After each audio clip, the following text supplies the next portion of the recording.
Now I need to search the code and stuff. Hello, so I found the right presentation. Hello and welcome back. After our short summer break this year, our session for today is weight limit exceeded, Black Friday without limits. And as you can see, we're not only Sebastian or another speaker today and me, we have 4 speakers today. And I'm very happy that today Andrew, Tam and Sidsel join our webinar. Thank you for your time today. And I want to give you a brief overview just about me, about the certification, about the Certified Senders Alliance and our housekeeping rules, and then we can start the webinar today. Yeah, my name is Mike and I'm responsible for the marketing events at the CSA, and maybe you know the CSA or not, but yeah, our goal is to increase the quality of commercial emailings, and we act as a neutral interface between mailbox providers and ESPs and brands. And we established legal and technical quality standards in cooperation, of course, with our CSA certified senders and partners, and all the steps answer our certification that we can offer for you. And if you want to have more information about the CSA and how we can support your business, just contact us after the webinar and we will get back to you with all the information you need about the CSA. And yeah, we have 2 official partners doing the whole webinar series this year. First of all, thank you, Halon, and especially thanks to the guys, to Melinda and Andrew and Anders from Halon. We did the webinar today in cooperation with them, so thanks again. And of course, our second partner is the Martian. And if you want to have more information about Halon or the Martian, you can find the partner booklet on the right on your screen. It might be in the download section. Just download it and contact our partners and find out more about them. And we have some housekeeping rules. No worries, they are very simple. You are muted during the whole webinar. Of course, you can ask questions, and we have 2 different options for you. The first one, you can ask your question live. Just raise your hand, and Sebastian is there to open your mic, and you can ask the questions live. Or if you are shy and don't want to ask your questions live, just use the chat, submit them to us, and we will read out the question out loud. Maybe during the webinar, or of course, we have the big Q&A at the end of the webinar. And of course, we have a little challenge for you. You want to know your key facts, your learnings, or takeaways from our session today. Share them via social media or send them to us. It's up to you which function you want to use. And we just want to know what you learned today or what you didn't learn, or if you want to have more information about the topic, speakers, or anything else, yeah, just contact us. And that's it for me. I'm happy that they can start now, and you will hear me and see me at the end of the session again. And I think that's fine. And yeah, I think you can start. Lovely. Thank you very much, Maike, for that introduction. And I'm happy to have this virtual coffee round here today about the topic, yeah, more or less covering rate limits. The foundational topic is connection and throughput settings. And I'm happy to have the expert talk today with Sidsel from OpenXchange, with Tam from dotdigital, and last but not least with Andrew from Halon. The reason why we give this, and this is bloody honest, give this a try to bring up that topic and discuss it, as I said already, during the past few years, maybe the very first time I came across such an official expert talk or even a webinar about the topic connection and throughput settings. We all know the bounce messages, rate limits exceeded, or sometimes we come across log entries where the connection and throughput settings of the delivery speed isn't ideal.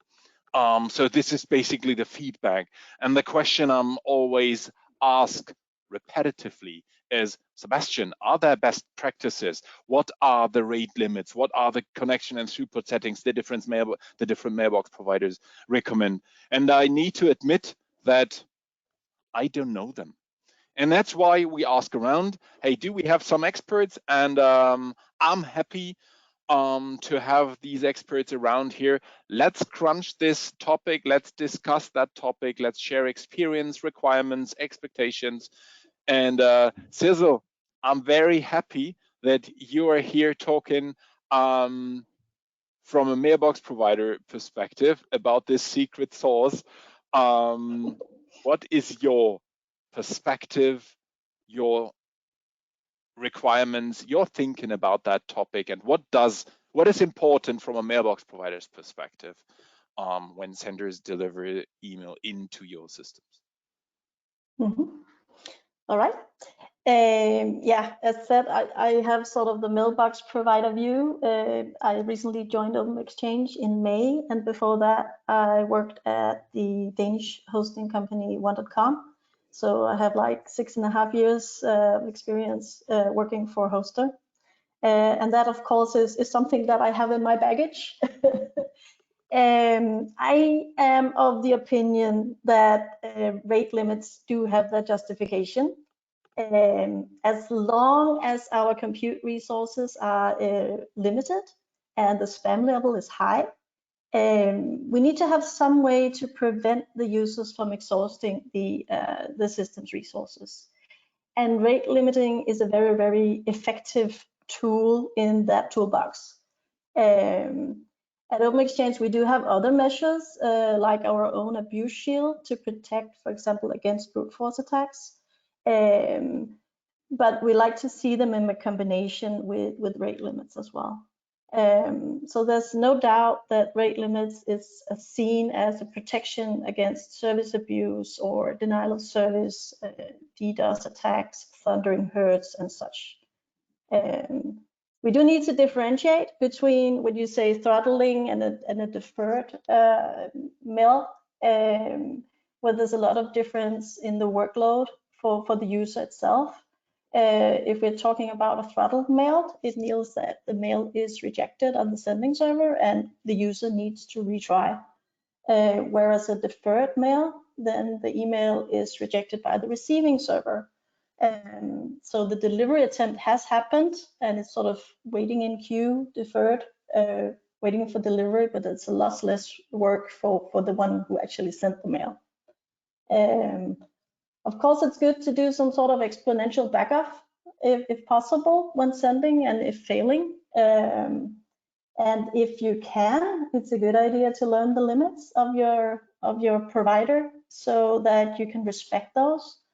I do think that it's a really, really good idea to spread out the delivery so they don't bounce. That actually means that you can deliver a lot faster instead of handling all those bounces.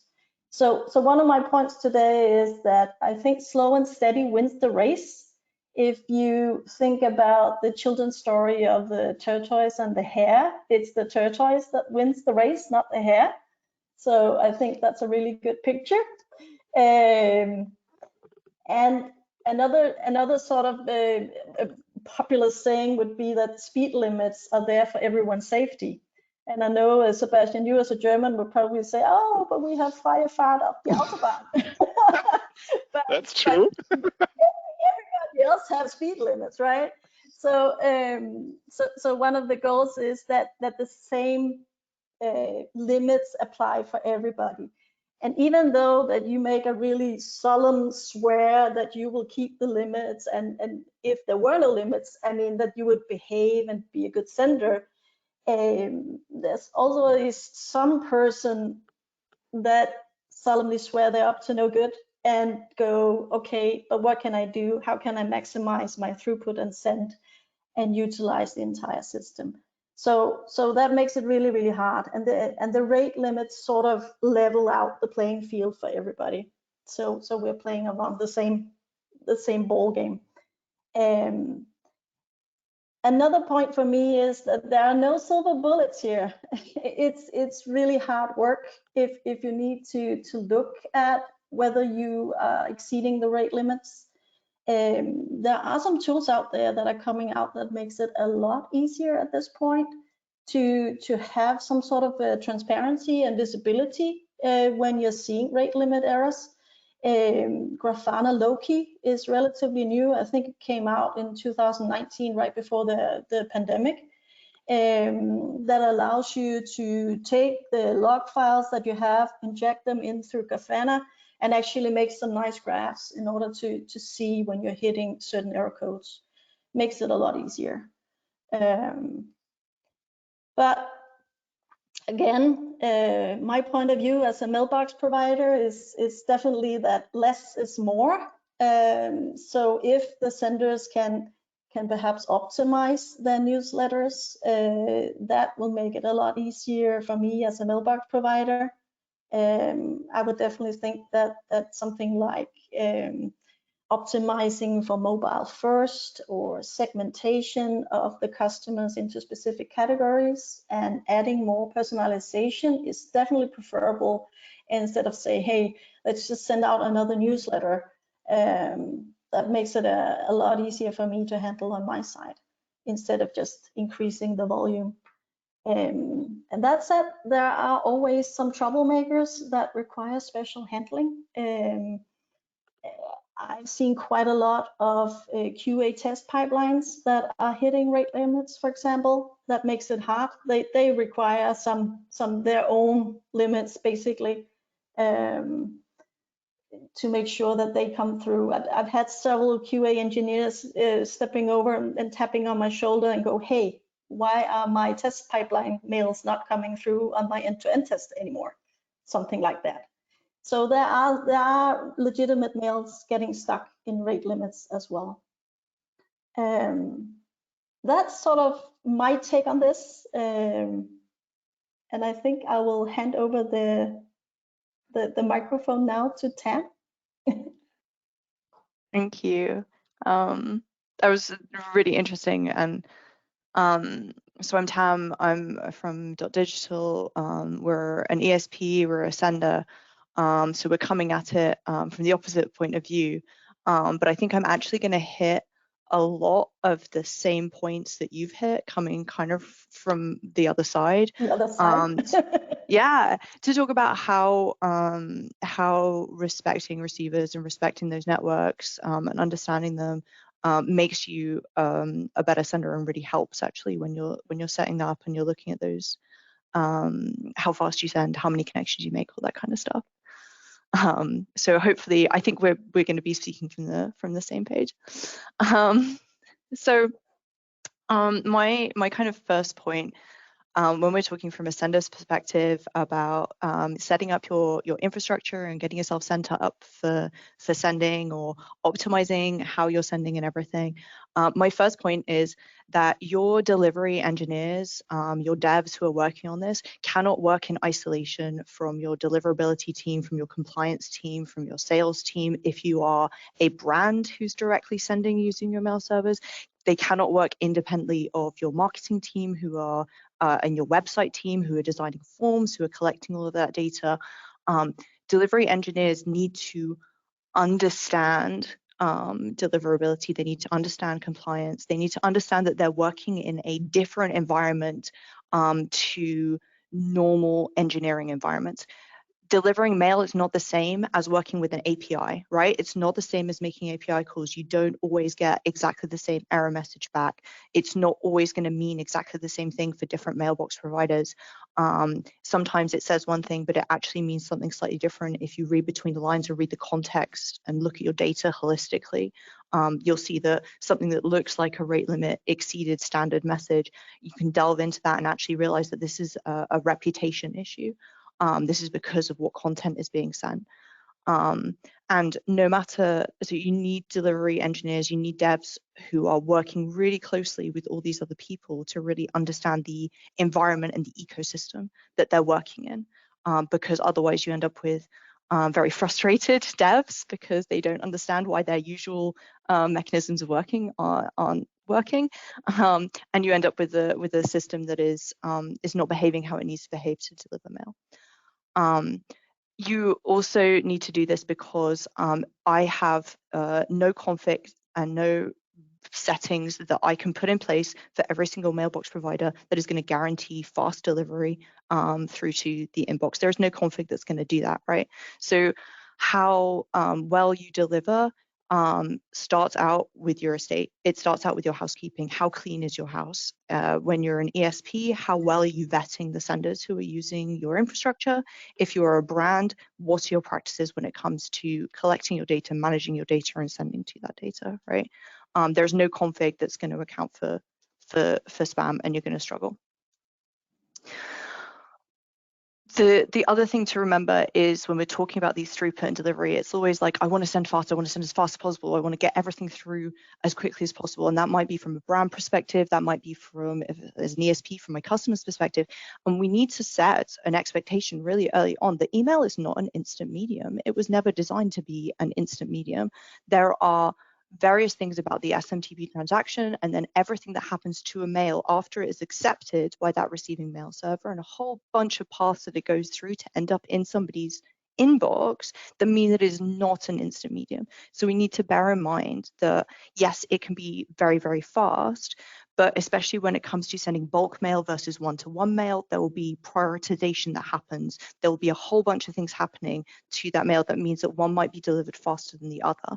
And email is not always going to be an instant medium. So we need to keep that in mind and manage our expectations when it comes to how fast we can deliver mail. Then we get on to respecting the networks. And I know this is a lot of me like talking before I get to like, right, you need to set this like number of connections is 5. But you need to respect those networks, right? Because as a sender, you're not paying for any of that infrastructure. There was a decision made long ago in the history of email that I'm sure is they're filled with woe and regret to this day about, which is that email is essentially going to be free. And so you as a sender are not directly paying for that network that you're delivering onto, right? So you are not paying for the resource. Like you're sat there being like, oh, well, this is retrying and retrying and we keep getting server busy, try again later. Like, why wouldn't they just accept my mail? Well, because, you know, as Sidsel was saying earlier, it costs resource, right, to queue that on their end to get it to the inbox. Why would they use that resource on their end? That's costing them money to have it sat there before they can deliver it, when, you know, you could just hold on to it for a little bit longer.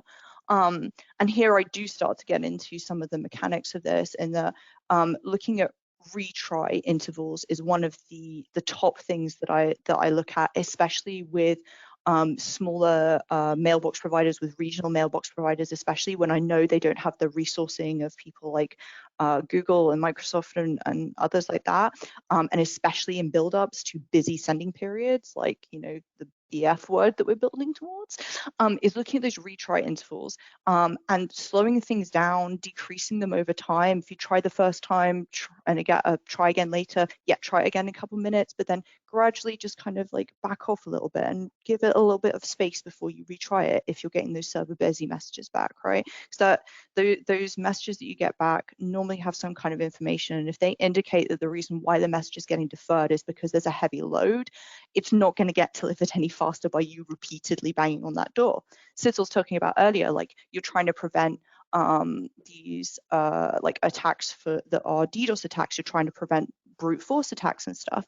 And if you're an ESP or a brand sending and you are trying to deliver your legitimate mail, but you're not respecting those retry intervals, and you're doing it over and over again, it can look the same. You start looking the same as one of these brute force attacks, right? And we don't. When we do ramp ups, it's because we're trying to say to mailbox providers, we're not a spammer. Look at how we're sending. Look at how we're gradually ramping up the volume. Look at how wanted our mail is. We're not a spam. We're trying to give signals that we're a good actor in the ecosystem. So like, look at your retry intervals, because so many of them, there will be a default set of config in your mail server config that has a retry interval set to every 2 minutes.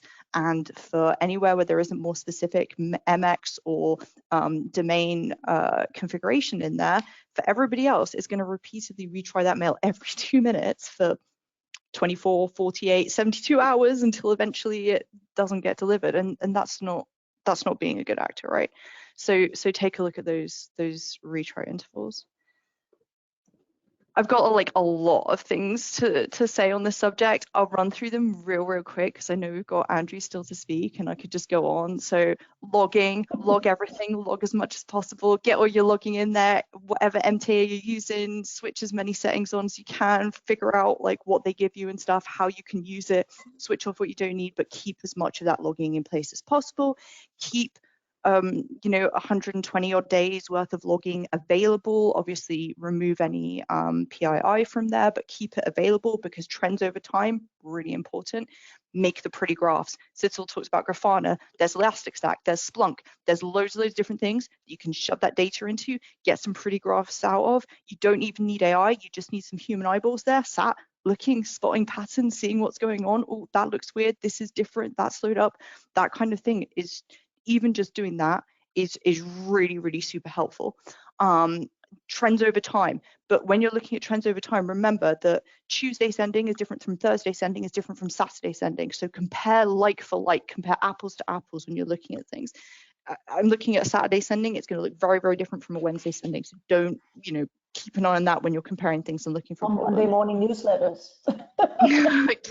Yep, morning newsletters. Yep. Actually, that gives me, I do have a question for you, Sidsel, about sending times, because there's something I tell people to do, but I don't know if it's helpful, and I want to circle back for that for sure. And the last thing that I can say is, remember elementary school, primary school, high school science lessons. I have a science degree. Strongly, highly recommend when you're looking for delivery engineers, you look for people with strong backgrounds in like science, because the scientific method so freaking important in all of this, right? Remember just the basic elementary scientific method when you're thinking like, hey, this looks like maybe I could go a little faster, or this looks like maybe I need to slow up. One variable at a time. When you're changing settings, change the number of messages per connection, but keep everything else the same. Change the number of connections, keep everything else the same. One variable at a time, otherwise you don't know which one is the one that's had an impact. And the other one is, remember that the negative hypothesis when you're testing is just as important as the positive hypothesis, and that data is just important. Making a change and nothing happening is just as important and valuable information as making a change and something happening. And remember, when you're testing for positive and negative hypothesis, remember to pay attention to the negative hypothesis. We go in and we have this idea of what we think is the answer, and we go in and test for the answer, and we need to be making sure that we're testing for the opposite of the answer as well at the same time. So I raced kind of through that at the end, but I wanted to make sure Andrew had time, because I will go off. Hopefully you will not go off. Thank you very much, Tam. You made good points. I was typing in the meantime. Let's come back to it in a few minutes. Andrew, please add up anything that comes to your mind, and then we come back. First of all, that I found interesting. I should point out I would always be happy to cede any or all of my time to Tam, because her passion and knowledge is incredible. So just to make that clear, always happy. But yeah, I'm Andrew Bonar. I'm here representing Halon. So I kind of sit in the middle of both, because we are an MTA. So we provide MTAs both for senders and for receivers. So we've got some experience on the mailbox provider side, and Halon also has experience on the sender side. I haven't got the answer that everyone's hanging on the line for. What's the magic connection settings and throughput? Sorry, you're going to have to wait until the end for maybe a bit more insight there. But yeah, I would restate what Sidsel said, which is, there's a reason for this. So first of all, what is the point of this whole conversation? Well, the point of this conversation is, you can't just send as much mail as you want, as fast as you want, as often as you want, without taking into account what the receivers need to deal with. And there's solid reasons for that, and that's resources. At the end of the day, it's resources. I mean, the mailbox providers want to give their recipients, the best experience possible. So, if you really do have a fantastic offer, and their recipients want to see that email, they want to get that into the inbox as soon as possible, just as much as you would like to. But they're limited by the resources and the costs and everything else, and that is what the senders need to bear in mind. And as an MTA, we can only there's the logging, as Sam pointed out. There is the answer, because the MTA, both inbound and outbound, we will apply the rules that you ask us to apply in terms of how many inbound messages are we going to accept, or how many outbound messages are we going to give to any from any particular IP to any particular receiver or what have you. But the MTA's job itself is not necessarily to record those and then provide you the actionable insights. So with Halon, we do have a whole bunch of Elastic, which is one of the tools that we mentioned, a whole bunch of Elastic reporting available to you. But I would say that as a sender, you're going to need to be doing that if you're doing any kind of bulk mail and sending any kind of mail in big volumes. You're going to need to be looking at those deferral settings, or maybe not deferral settings, the throttle settings, the throttling of your connections, and something like Elk or Logstash or any of the others will give you that kind of insight. But essentially, it's the resources that are limited at the other end, and the better player you are, the better actor you are, the more likely you are to find that you've got more generous settings allowed to you. So, mailbox providers won't necessarily be running one set of rules. I remember when I started out on ESP sides of things, I was like, well, why don't we, why doesn't everyone just publish their inbound connection settings and rates and the limitations and what they want? And, there's a few vendors that do it. And at one point in time when I worked mailbox provider side, we did publish it.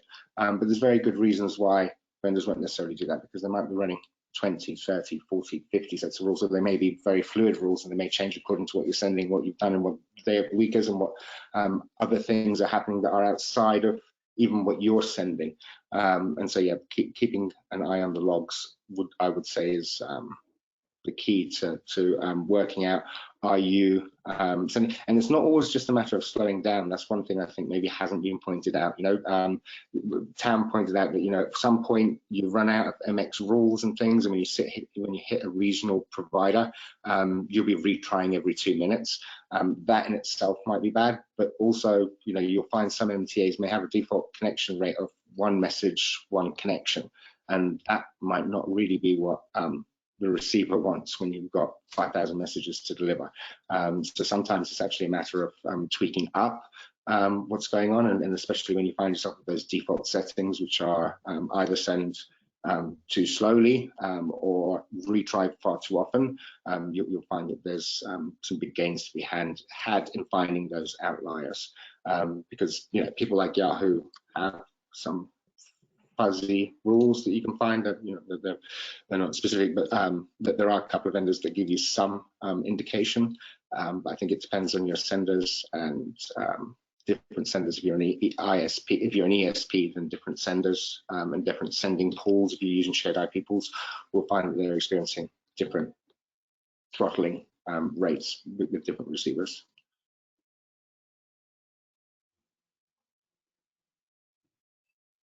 But I'm happy to hear Tam's questions for Sidsel at this point. Uh-oh. Uh-oh.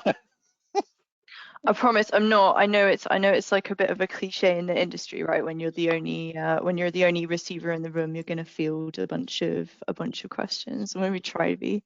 I will say it was really interesting when you pointed out about the QA testing pipeline stuff, because like the number of times I come across customers on our platform using either a single mailbox that they've set up on some poor mailbox provider somewhere, or a domain they don't own, sending it a bunch of mail to test something. I'm like, come on, if your devs are smart enough to do this, they can just set up a little dev null inbox somewhere that just like deletes it as soon as it receives it. Do you really need to be doing this? So yeah, I thought that was interesting. So the question that I had was with regards to like resourcing as a receiver, something that I notice and I tell customers, and I tell people to encourage their customers to do is not sending at the top of the hour, because everybody schedules their sends at the top of the hour coming in. And so I always feel like if I was a mailbox provider, I would just be, especially around Black Friday times, every time it kind of creeps towards like the top of the hour, I'm looking at all my resourcing and my CPUs and everything and going like, ooh. Is it helpful to tell people to do that? Like, is it helpful to try and spread that over the hour more and not sort of shunt these big spikes towards you when it gets to the top of the Definitely, hour. it's definitely more helping a lot, because there's so many people sending 8 a.m., 9 a.m., 10 a.m. in the morning.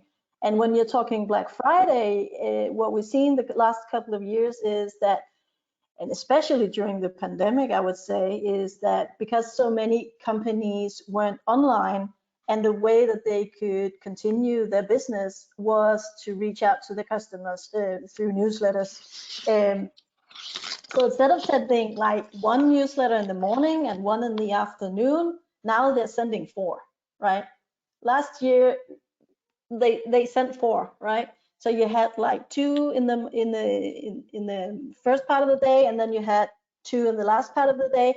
And for the really eager ones, you also had those like half an hour before midnight, just to make sure that you don't miss that special offer, right? So that's why I was hoping to say, okay, can we please do less is more? Right. Oh my goodness. But I definitely think spreading out helps as well. Yeah, I'm just imagining being the person whose like inbox is receiving all of those, and I'm just like, oh my goodness, like I literally, like, I was expecting an email from like my aunt or something, and I cannot find it because all I've got is just newsletter, just spaffed in there every 5 minutes. I think we did it last year when I was at Wonder.com, and at some point it was like 2/3 of incoming mails on Black Friday was Black Friday related newsletters. That's the level of newsletters coming in that day. God, it was higher. Yeah, no, it increases year by year. Lucky So, months. Right. but at least 2/3. I mean, yeah, I feel like Black Friday is one of those things that we could have done without importing from the US. Seems to be a global phenomenon now, and I'm not sure that that's the greatest thing. But now we're getting Singles Day as well, right? Click Frenzy, Singles Day, yep, it's all happening. That leads me to a question Sorry, Andrew. I was just going to say, do you guys, do folks like change your connect? Do you do anything differently on the MTAs when it comes to Black Friday? Do you throttle more, knowing that you're going to be sending more volume of mail? Do you slow? I'm not expecting you to give you any secret sauce away, but do you expect to be battling more throughput throttling? Do you slow servers down, or do you just tweak and build up to Black Friday and cross your fingers and hope for the best? I'm not aware For that we're us, doing any kind or of special Sidsel? tweaking on that day. So no, not at the moment. But it could be, if we're seeing too much volume, we might have to, in order to protect the platform. But I'd rather not, if we can help it. No. And on sender side, Cam? On the sender side, what do we do prepping for Black Friday? We do a whole bunch of non-technical, boring stuff to prep for it. So, for example, we just put a load of blog posts live for our customers to prep them for Black Friday sending, how to do it responsibly, making sure about, like, consent is still important, not sending to everybody just because it's Black Friday, all that kind of stuff. So we've already started producing that content now to try and like get ahead of everything. And we will have a variety of other similar kind of tasks. We will be, we always run compliance, and we always keep an eye to try and make sure our estate is clean. We will up that game in the coming weeks to spot anybody who is maybe making some poor choices in the run up to the season, and try and just get them to do a little bit of a left turn and just steer them away from that, and get them back on the right track ahead of the big time. So we've got a bunch of that kind of stuff. From a technical point of view, there's a whole heap of platform scaling up that happens ahead of Black Friday, dealing with everything before it gets onto my mail servers, so making sure we're able to personalize emails and do all that kind of stuff for our customers, because we're expecting a lot of that kind of load. The mail servers themselves, We have just this year migrated them into Azure. So they previously, for the longest time, we were on TIN. We are now in the cloud for our sending servers, but with our own IP addresses. I'm very defensive about our IP addresses. So we are now in the cloud. So we're making sure that we have sufficient things like CPU available. We are making sure that we have sufficient storage available for the spooling. We are expecting to see spooling or some amount of spooling, as especially smaller regional mailbox providers or any mailbox provider who comes under high load and maybe has something, you know, a cog goes ping somewhere and suddenly they aren't able to accept the mail. We need to be sure we have the storage space on our end to keep those queues with us until they're able to be delivered. We are already, you know, setting up all of our dashboards and everything to start keeping an eye on monitoring trends. We do that all year round anyway, but we just have additional ones that we create at this time of year. So we're starting to monitor and keep an eye on things going in. When we get to a Black Friday, we do a post-mortem of the sending season, normally in sort of January time. That will tell me whether I need to think about warming up additional IPs to be able to handle the volume of traffic. For some receivers where they can only handle X number of connection per IP, sometimes it's useful to be able to warm up additional IPs to be able to handle more connections. That's how they like to receive mail, more IPs. So if January, February time comes around and I spot some of this, then I might decide to warm up some more IPs, but I'm definitely not adding IPs to pools right now. I'm not trying to warm up any IPs right now. We're getting to a time when customers are sending, you know, traffic that's not necessarily going to be good for warming up IPs, for warming up domains, creating that good reputation, that kind of thing, because they may be making some bulk volume choices, going for that quantity over the quality right now. So not a good time to be doing that. Again, looking at some of those retry intervals, I've got one of my delivery engineers actually just prepping a few changes for a couple of MX rollups that we have, where we've noticed that we're just retrying too frequently on a specific message that's telling us just to try again later. We're retrying that too frequently, so we'll be doing some more of that mopping up in the coming weeks, because that also, at the same time that, you know, it can irritate the receivers and cause them issues, it uses up the number of connections that we have available as well, and those connections could be used to deliver mail successfully elsewhere. So it doesn't make sense for us to be using that resource repeatedly trying mail that isn't going to be delivered for a little while. So yeah, so that's the prep we're doing. Kind of covers every. That's a whole lot, actually. It's more than I thought. Yeah.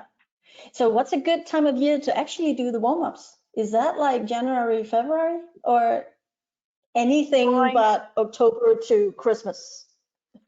Pretty much. I find like sending, when it comes to warming up IPs, it depends on what kind of IP we're warming up. Some of the IPs that we warm up is dedicated IPs for a specific customer, so it'll be their specific traffic. But when we're talking about, we operate a lot of shared IP infrastructure, and when we're talking about warming up those shared IPs, I'm going to warm it up with customer, just the general customer traffic that's happening at the time. January tends to be a little bit on the slow side. People are kind of picking up after Christmas. And I also want to make sure that we've kind of we've helped out, re-educated our customers who maybe have done some grubby things over the holiday period before I start doing those ramp ups.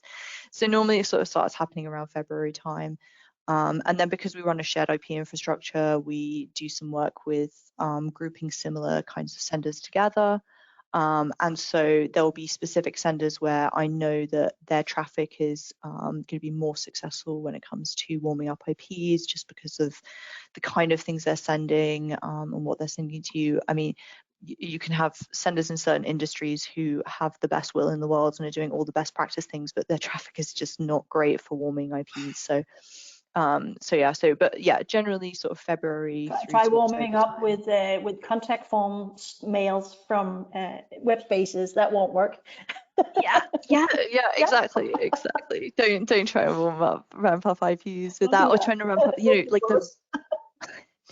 the best traffic to ramp up IPs with is obviously the transactional stuff, but that's also super low volume, so you don't really get mailbox providers used to seeing the kind of patterns that you need to actually send from that. So yeah, it's always a bit of a toss up and some jiggling around to do there, but yeah. Do you see, and that's a question to maybe both of you, Sidsel and Tam, do you see different connection and throughput settings needed specifically for an IP ramp up? So are there differences in those rate limits, and is it wanted from a mailbox provider's point of view? New IPs versus long-term used IPs, and how do you manage that, and what's the expectation from a mailbox provider's side of view and a sender's point of view, managing those different status of IPs? That was a lot of questions. Okay. There's definitely differences. What we usually do is that we try to use webmail traffic, because that's sort of good traffic to warm up IPs, and then still also restrict. For example, based on if you have something like a spam assassin score, you can use that to say, okay, we're slowly turning up what level of spam assassin score we allow to go through to make sure that it's definitely good stuff that is going through when you're warming up. And then start with really low, 5 connections or something like that, really simple, and then slowly turn up the knob. A good warm up takes at least 3 months, I think, if you want to do it right, and still it requires a lot of monitoring. And what else? I had another point, now I lost it. So yeah, definitely warm up slowly. And you see, sometimes you see some weird errors. For example, if the reputation is not right, so you don't necessarily get a clean reputation error as such. It would be user not existent. And if you send through a warm IP, then suddenly the user exists. It's stuff like that makes it hard to distinguish when something is a reputation error or not. When you're sitting, and that's where the logs come in, that you have to monitor them really thoroughly in that period. Right. Perhaps Tam can add some more knowledge. Yeah, I mean, yeah, that honestly, you said, you know, three months for like a good ramp up of an IP if you're doing it right. And you know what, that actually, like, I've been for the longest time, because my IP ramp ups normally take around 3 months, give or take, dependent on whether something happens, whether any receivers kind of have issues with the traffic or whatever, but 3 months. And I was always thinking that can do it faster, but then it's going to require a lot more work. Yeah, and I'm just like the amount of resource that we've got to put into it and everything, and I just think like it just like a solid like 3 months seems, and it seems to be pretty reliable. Like if I try, I can do it faster, but sometimes if I try and do it faster, everything collapses and then it takes 6 months.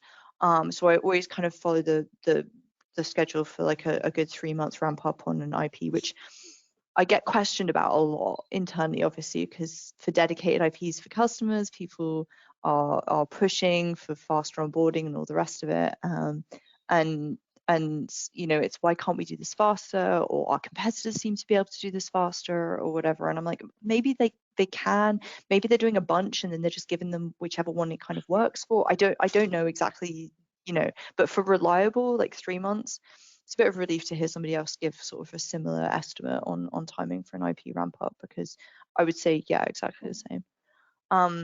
Definitely agree with, you start real slow, and some of the mailbox providers, some of the receivers, like real slow, like just like one or a couple a day, and gradually increase it from there. And keeping an eye always on the feedback that you're getting when it comes to the bounce messages, the error messages that you're getting back, always being really ready to adapt, to plateau, to roll back a little bit, sit at a certain volume for a few days, see where you're at, push it forward a little bit slower. It takes a lot of resource when it comes to IP ramp ups, and absolutely we do have specific lower connection and throughput settings. So we will rate limit how quickly we'll send through a connection. We'll limit the number of connections we make for mailbox providers based on our experiences of how they react when it comes to IP ramp up. So yeah, there are different settings when you're ramping up an IP. There are also different settings for different IPs, just depending on the day-to-day content that they are sending. You know, I'll put my hands up and say, as per most ESPs, it's hard to be in business as an ESP without them. You have some customers who are maybe on sort of that, in that kind of gray area when it comes to the practices and stuff they're using. Their IPs probably aren't going to send as fast. Send that traffic through as quickly to the receivers as some of your customers who are really have got their practices and everything sorted out and their strategy sorted out. And so you'll need to adjust your settings there as well. And you will, even if you don't adjust your settings there, you're more likely with that kind of traffic to hit that threshold where you start to see imposed throttling from your receivers, saying, you know, there's now an issue with this because, you know, you're sending too much, we're seeing user complaints, like whatever it is. You're more likely to see issues with that kind of gray area traffic than you are with your traffic from the better educated marketers that you got sending. Mm-hmm. And from a mailbox provider side, we always have compromised accounts, right? And the compromised accounts trigger bad stuff always on the receiving side. So you need to monitor for that as well. But that's really bad when you're trying to warm up something. If you suddenly have something coming through that is actually a compromised account sending left and right. Yep. Andrew, you wanted to add something, and then I've got a question from the audience. Glad to hear we're not wasting our time at Halon by having IP and domain warm-up settings. So we, you know, as an MTA, we have two separate settings, whether IP or domain is in warm-up or is in live, and then the settings per vendor and stuff. So glad to hear that you all agree that you need to have completely separate settings for your IPs and domains in warm-up. One good point, and that leads me to a question from the audience. One major and very interesting point that you made both earlier in the conversation, Sidsel and Tam, is we are still talking about a free service, and the resources on the receiver side. There is no direct payment from the huge volume senders to the receivers to accept the email. Everyone has the expectation, especially on Black Friday, I'm sending billions of emails, and everyone wants to have my emails, and everyone needs to have my emails in time into the inbox. But it's all based on resources that the receiver has to manage on their own first. I mean, we know there's a business model behind, but there's no direct payment. And the question from the audience here at that point is, would it be good, or could it be something in the future when senders, commercial senders, start paying for their emails? So like the post service offline, I need to pay for my letter to be transferred and delivered to the receiver. And could it be a model from your point of view, Sidsel, and from the sender's point of view? Would a payment model solve some problems on your side, Sidsel? And Tam, will brands or senders be willing to pay for a dedicated delivery service to come across those issues? So the idea behind paying for a guaranteed service on the receiver side, how about that topic? How about that model? You both start laughing about it. I wonder if we're on the same page with this. Hadn't we seen that already if it had been working? We've had email for how many years? Well, doesn't it already exist? Isn't it in Czech Republic? Isn't there a vendor in Czech Republic, a mailbox provider either in Czech or Poland that does do that? There's, I'm aware of a few in Poland, I think, that run a a pay-to-play kind of model for email. Yeah, That is right. think That's this is one already existing. And but only AOL on kind of has a model if you want, the optimized delivery time. So they're playing with that kind of model as well. If you want your message delivered exactly when you want it delivered, which is when they're in the inbox.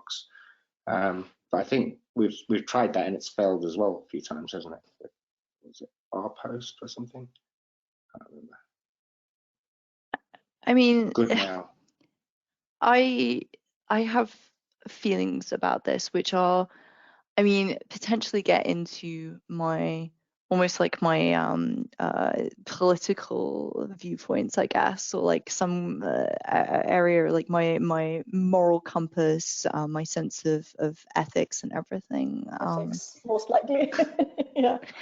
Right. It's like it feels to me the same in the same area as the idea of like of net neutrality.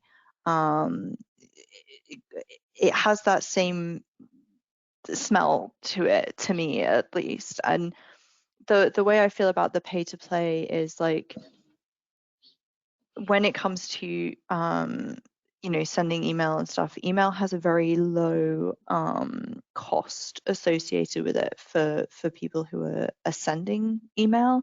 If you're a small business who's trying to build up your brand and build up your community, build up your base, and you're doing everything right with how you collect your email addresses, how you get consent, those people who want to hear from you and everything, to know that you're going to be on yet another level, and probably already are on different levels, but on a yet another level outcompeted by these big corporations and these big brands who can afford to pay, for when it comes to like delivering those emails. So it feels a little bit, when it comes to like democracy, the democracy of the internet, it feels similar to that to me. So yeah, I mean, pay to get your emails delivered. I also worry about the effect that has on when it comes to brands being more lax and senders being more lax about rules around consent. There are some people or some senders who will abide by best practices when it comes to consent because they are legally required to, which is bare minimum, but there are also a lot who will abide by those practices because they know it's the only thing that's going to get their mail into the inbox for anybody, right? And they skirt on those gray areas and things. If they just had a guaranteed like, oh, it doesn't matter what I do, it doesn't matter who I send to, it doesn't matter whether they consented or try to unsubscribe or whatever, I'm paying, so it's going to get delivered to their inbox. Yeah. You know what? I worry. And from a consumer point of view, from a user point of view, what lands in my mailbox, like as somebody who receives email, which I think everybody is, I don't know. I feel weird about that as well. I don't know. I feel weird about it. That's not very professional. I just feel weird about it. You know what? It's interesting. It's starting a real discussion in the chat on Parallel while I read out this question and you were talking about this. And me personally, we need to keep in mind, and I'm also coming from the sender side. I worked on brand side for huge brands doing email marketing, and what we do not need to forget is those senders earn loads of money by email. Even if email is a very low cost medium, they earn a lot of revenue out of it. And it's not just revenue, it's return. I mean, we always see those blog posts and benchmarks that email has the biggest ROI, so they get a return out of it. And it is a thin line, and Ben made the point, and that's very right. It is a thin line between saying, okay, I'm earning money with that, and how do we? Is it preferential delivery into the inbox, or is it I will pay for the maintenance and the resources that are provided on the receiver side. And a good point was made from Sergey as well, to say, hey, you mentioned it already, Tem, have a close look during the onboarding. What is the business model of the sending brand? How clean is the data? What's their approach? And it could be a potential solution. Maybe I know it from Yahoo that they've got different Amex servers, and they prefer delivery into specific Amex servers. And Sergey was making the point here, why not providing different Amex servers for those specifically vetted sending brands that pay for that specific resources and maintenance, because the costs are there on the receiver side. But a lot of the mailbox providers are already having different rate limits, for example, for exclusive customers that are paying for a bigger service because they are heavy users.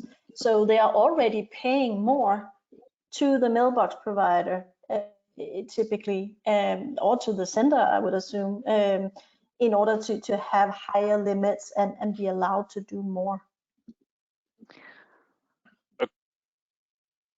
Okay. People making a CPM, the ESP is making a CPM, the deliverability tools are making a CPM, Senders Alliance charges on a CPM. It's just the ISP that's not getting cut of the CPM.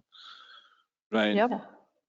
It's a great point. It's a really interesting area of discussion for sure. I would say that a lot of the times, as when we're having these conversations, a lot of the times we come up with solutions that are that the receivers need to change something. The receivers need to tell us exactly what connection settings we need to use. The receivers need to standardize all of their bounce errors. The receivers should just give us a way that we can just pay for us to send emails in. And I find it interesting that these conversations almost always end up in that area. Right, interesting point. I mean, and now I'm very. It's so sad that we're already at the top of the hour, and it is kind of pity that this discussion started towards the end of that session. Maybe this is something that we should take on again from the CSA's point of view, as we are, in between still both parties, lots of senders and lots of receivers using CSA as a platform. I would love to, at that point, thank you guys for your input, for your personal opinion, which is absolutely fair. Tim, as you specifically said, this is me in private as a user, and this is me from a professional perspective. That absolutely makes sense. Thanks for sharing your thoughts. I took a few notes, and maybe if you're okay with that, I would love to summarize this specific webinar with a blog post. I would love to write down a few outcomings that I noted down while you were talking. I will send it around, share it with you, get your thumbs up or additional comments, and then let's publish it together for the audience as a kind of summary. Thank you very much. I don't know, Mike, if you're coming back and ending the session, or shall I do? There you are. I'm you not, go, not you close the session. You can end the session. That's fine for me. Oh, Michael, we missed you. And then that's the idea with the blog post. That would be very good. Thank you very much for that session, and hope to see you soon in person, maybe in Brooklyn. I don't know. Thank you. Have a nice evening, guys. Thanks, Bye-bye. folks. Have a good one. Welcome. Bye. Bye-bye. Enjoy.